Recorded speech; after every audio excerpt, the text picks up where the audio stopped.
Ach, ten Dario Argento. Albo jego filmy uwielbiam, albo niekoniecznie. A jak jest tym razem? No właśnie, Il Cartaio. Piękny tytuł. Ktoś stwierdził w Polsce, że będzie to Krwawy Gracz. Okej, w porządku, może być. Nie znam się naprawdę. Mój włoski jest bardzo słaby, więc daj znać, czy rzeczywiście przetłumaczono dobrze. Ale jest to, tak, powrót Dario Argento do korzeni, chciałoby się rzec. W ogóle ten film to miała być kontynuacja. Otóż oczywiście będę się posiłkował ciekawostkami z IMDb. Pomysł na film Krwawy Gracz zrodził się w 1996 roku, tuż po premierze Syndromu Stendala i miał być kontynuacją tegoż filmu. Miała nosić tytuł W ciemności, w której Asia Argento ponownie miałaby się wcielić w postać Anny Mani, jednak reżyser Dario Argento zdecydował się nakręcić upiór w operze i pomysł zarzucono. No jak upiór w operze wyszedł, no to już wiesz, jeżeli nie, no to oczywiście recenzja tamtego filmu na kanale jest. Tutaj to jest ważna, bardzo ważna sprawa. Ten film, czyli Il Cartaio, to jest zagwozdka, ponieważ ja go oglądałem i tak naprawdę miałem mieszane uczucia. Jest to rok 2003, kiedy ten film trafił do kin, więc bardzo się zestarzał technologicznie, ponieważ tutaj dostajemy mnóstwo wszelkiego rodzaju ciekawostek technologicznych. Gry online, można byłoby rzeczywiście tak powiedzieć, no ale jakoś to nie wygląda dobrze. W każdym razie mamy dżentelmena, który no, postanawia tak rozprawić się z kobietami, chyba że policja zagra w pokera i wygra tego pokera. Wtedy rzeczywiście je wypuści, będzie wszystko w porządku. No i na tym się ogólnie opiera film. Policja sobie gra. Może o fabule na początek, zanim przejdę do wizualiów, bo tutaj też będzie rzeczywiście troszeczkę do pogadania. Jest to typowy Argento. Wiesz, taki jest cytat z deszczowej piosenki: jak widziałeś jeden film, to jakbyś widział wszystkie. I rzeczywiście tak samo jest u Argento, jak widziałeś jeden jego film, to tak jakbyś widziała wszystkie. Bo rzeczywiście mamy tutaj wszelkiego rodzaju te smaczki, które nam Dario Argento lubi zaprezentować. Czyli mamy ręce antagonisty. No oczywiście, że tak. Czy są to Dario Argento ręce, czy są to kogoś innego? Różnie. Czasami się po prostu nie mieści w rękawiczki, albo są one za duże i więc wtedy trzeba było coś zmienić, ale z tym różnie bywa oczywiście. Mamy kamerę, czyli punkt widzenia tegoż dżentelmena. Niech tak powiedzmy będzie. Jest bardzo brutalnie, no jak to do tego nasz Argento i to mniej więcej od czasu współpracy z George'em Romero przyzwyczaił. Wtedy to spotkał takiego geniusza efektów specjalnych jak Thomas Savini. No między innymi Piątek 13, dni, noce, popołudnia, poranki, śniadanie przy kawie z żywych trupów i tak dalej. Więc rzeczywiście facet znany, chociażby przecież też z współpracy z Roberto Rodriguezem od Zmierzchu do Świtu. Tam przecież się pojawił w tym filmie. Więc filmy zaczęły się robić troszeczkę inne. No i ta fabuła jest, tak jak bardzo wiele filmów Dario Argento, fabuła jest od A do Z, ma sobie lecieć, a to, co się będzie działo w tej fabule, w tej historii, tak naprawdę nie jest za bardzo istotne. On i tak nas zaskoczy, ale ważne jest, jak to rzeczywiście wszystko po drodze wygląda. No i chciałbym powiedzieć, jest dobrze, jest fajnie, jest rewelacyjnie, ale tak niestety nie mogę powiedzieć. Naprawdę nie mogę tak powiedzieć, bo scenariusz, no delikatnie mówiąc, kuleje. No widać, że Dario Argento chciał te wszelkiego rodzaju nowości wrzucić, tak? Telefony komórkowe. Ja wiem, teraz sobie myślisz, co to jest w ogóle telefony komórkowe stare. My to mamy, to jest po prostu, tak a propos słonia, taki telefon, który teraz trzymam sobie w dłoni, zwykły smartfon, jest tak przynajmniej z 20 razy mocniejszy od mojego komputera, który miałem w 2000 roku. Tam był procesor Duron 800 MHz, a teraz to po prostu jest kosmos. Ale wracając do meritum, właśnie w tym aspekcie ten film się bardzo zestarzał. No wiadomo, że kiedy twórca robi film, to nie myśli on, no dobrze, to nie interesuje mnie, czy on teraz zrobi w kinie, czy ludzie go fajnie odbiorą, ale co oni sobie skruch pomyśli za 20 lat, jak będzie robił recenzję na YouTubie. Wtedy jeszcze YouTube'a nie było, albo dopiero były początki. Więc wiadomo, że to twórca totalnie się tym nie zajmował, jak najbardziej. No ale muszę przyznać, że nie jest dobrze, bo te postacie nie są naprawdę jakoś tak super świetnie nakreślone. Jest nudno, krótko mówiąc. Tutaj mam oczywiście ściągawki, jak najbardziej. I fabuła jest wtórna i fabuła jest teraz z perspektywy czasu archaiczna.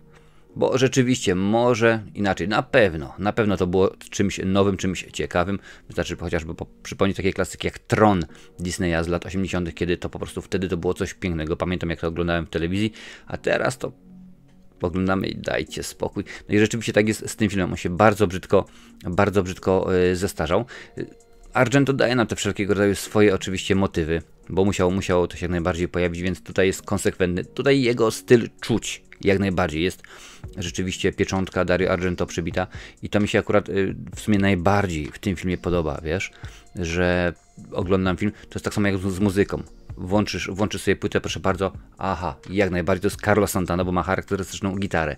Tutaj jest tak samo rzeczywiście, że rozpoznajemy ten styl Dario Argento, ale tak samo właśnie jak styl Dario Argento jest charakterystyczny, tak samo dla niego jest charakterystyczny beznadziejny dubbing. Uwierz mi po prostu, to no, ja oglądałem film po angielsku. No, niestety włoski mój nie jest moją silną stroną.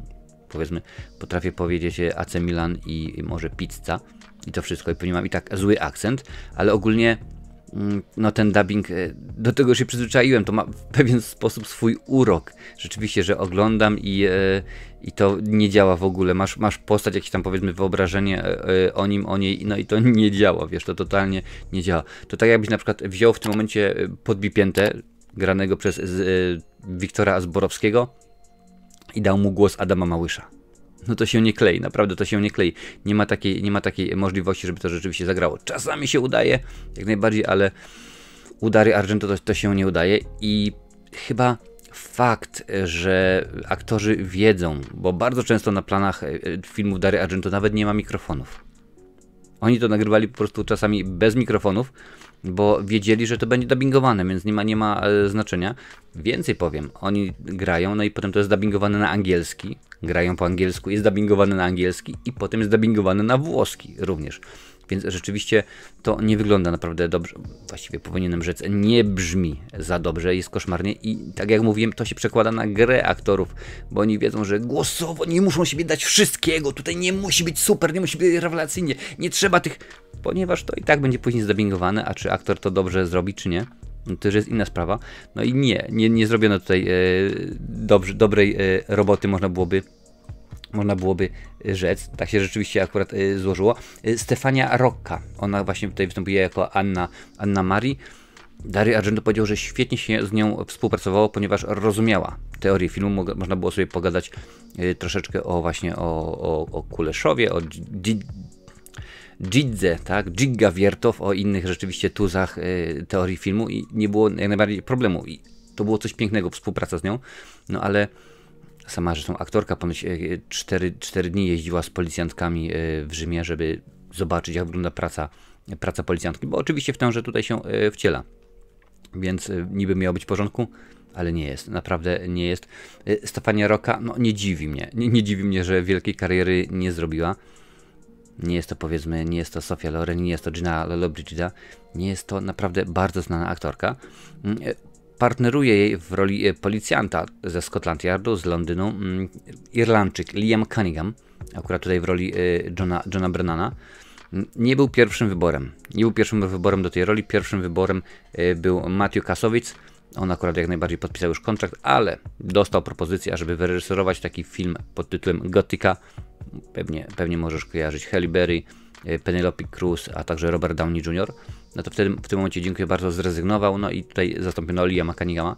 Oglądałem film i mówię, kurczę, znam tę twarz, ja go poznaję. No oczywiście, że go poznaję, bo jest to jedna z ważniejszych postaci w grze o Tron. A przynajmniej była, kiedy ten serial był emitowany. Więc jak najbardziej, tak, typowy z rzęda, po prostu lubi sobie czasami wziąć i golnąć. Wyrzucili go, a właściwie nie tyle wyrzucili go z londyńskiej policji, co okazało się, że został relegowany za pewne wybryki, jakie akurat tutaj dosyć ciekawie jest to potraktowane, nie powiem o co chodzi, musisz sobie zobaczyć. Niestety, z tego co patrzyłem, film nie jest w Polsce dostępny na VOD, więc musisz szukać za granicą. Mi się akurat udało, a akurat z filmami Dario Argento jest różnie. Do tej pory na przykład nie ogarnąłem syndromu Stendala, nigdzie tego nie mogę znaleźć.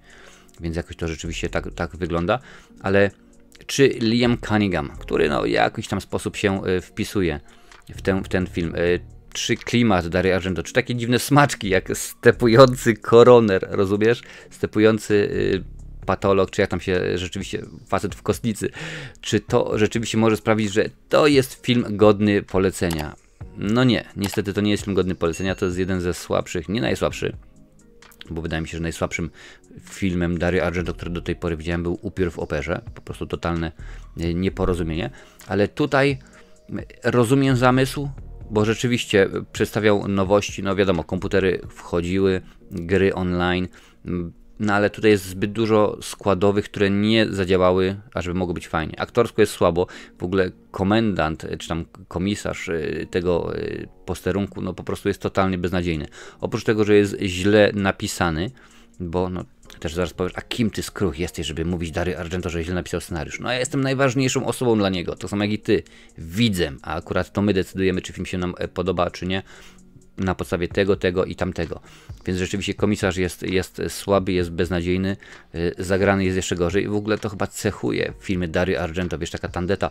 I ja to rozumiem, bo ponieważ czasami to się zgrywa, wiesz, nieraz nam wrzuca muzykę zespołu Goblin do akcji i na pierwszy rzut oka oglądasz, mówisz, ależ to nie ma sensu, to nie ma prawa bytu, to nie ma racji, to jest cudowne. Po prostu to wygląda idealnie i tak, jak najbardziej, wiele razy to się zgadza.